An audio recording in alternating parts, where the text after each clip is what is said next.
मेरे प्यारे बच्चों, आप सभी का स्वागत है मेरे YouTube channel YS chemistry magic में।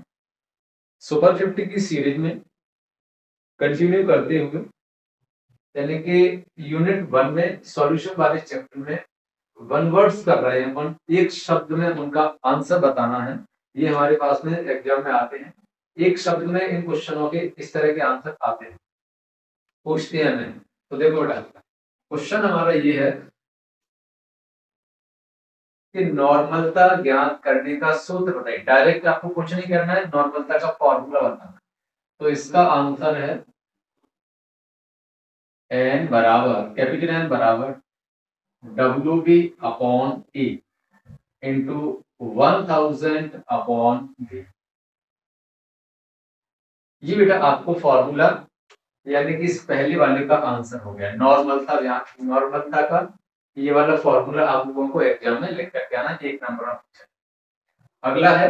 अगला क्वेश्चन है प्रदूषण व्यक्त करने की इकाई, यानी प्रदूषण को व्यक्त करने की इकाई, यानी चाहे तो जल प्रदूषण पूछा जाए या वायु प्रदूषण पूछा जाए, दोनों में से अगर किसी का भी पूछा जाए या फिर डायरेक्टली पूछ ले तो प्रदूषण व्यक्त करने की इकाई, तो इसका आंसर बताना है आपको पीपीएम।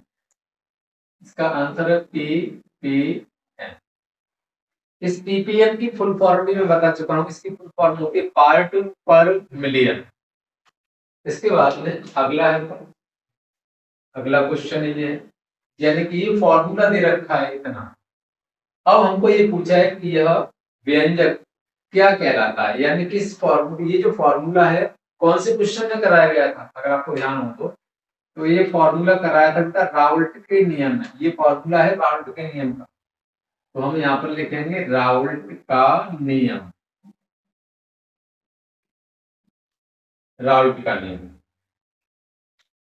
इसको ऐसे भी दे सकता है और इसको ऐसे भी लिख करके दे सकता है, पी एस बराबर P not a into x, ऐसे भी लिख करके दे सकता है। लेकिन बुक में, सॉरी, अब सीरीज वगैरह में, बुक में आप देखेंगे, एग्जाम में देखेंगे तो इस तरह से पूछा जाएगा। तो इसे हम क्या बोलते हैं बेटा, राउल्ट का नियम।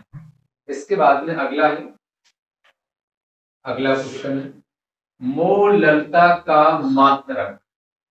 तो इसका आंसर, मोललता का मात्रक, आपको अगर मोललता की डेफिनेशन पता होगी मोललता की, तो आराम से उसका मात्रक बता सकते हैं। इसका मात्रक होता है मोल प्रति किलोग्राम। अगर बेटा यहाँ पर मोललता की जगह पर मोलरता बोल देता, क्या बोल देता, अगर मोलरता, अगर मोलरता का मात्रक, मोलरता का अगर मात्रक पूछता तो इसका मात्रक होता है मोल प्रति लीटर। तो ये भी बेटा एग्जाम्पल हमें ऑब्जेक्टिव में पूछ सकते। अगला है क्वेश्चन विलयन के निश्चित आयतन पर, यानी आयतन कैसा रखना है, निश्चित आयतन में चेंज नहीं करना। तो निश्चित आयतन में विलय के कणों की संख्या, यानी कि विलय के कण अपन उन्हें बोलते हैं जिनको अपन विलायक में मिक्स करते हैं। तो विलय के कणों की संख्या पर निर्भर करता है, विलय के कणों की संख्या पर निर्भर करता है, ये मेरी बात आपको बताया भी होगा। इसको हम बोलते हैं विलय का अणु संख्यक गुणधर्म। तो इसका आंसर हो जाएगा अणु संख्यक गुणधर्म।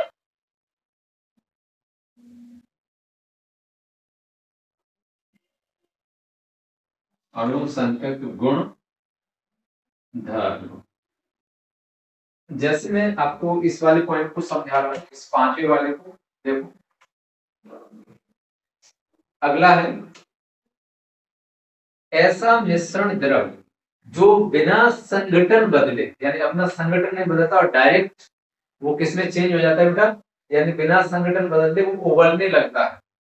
क्या उबलने लगता है, बिना संगठन बदले उबलने लगता है। तब हम उसे क्या कहते हैं, इसे हम बोलते हैं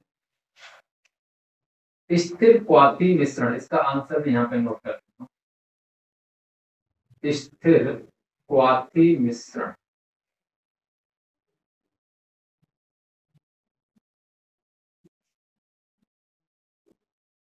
और इस स्थिर क्वाथी मिश्रण का दूसरा भी नाम आप यहाँ पर लिख सकते हैं। स्थिर क्वाथी मिश्रण का दूसरा नाम होता है एजियोट्रॉपिक मिक्सचर,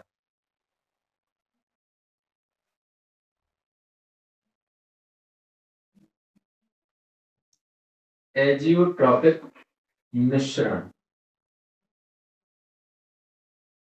या ये वाला नाम लिख दीजिए या फिर ये वाला नाम लिख दीजिए, दोनों को नहीं लिखना, एक लिखना। ठीक है बेटा, ये हमारे 1 वर्ड्स कंप्लीट हो गए सॉल्यूशन वाले चैप्टर के। इन्हें अपने मित्रों को बता दीजिए, इससे उनका भी अच्छे नंबर आ जाए। Thank you for watching.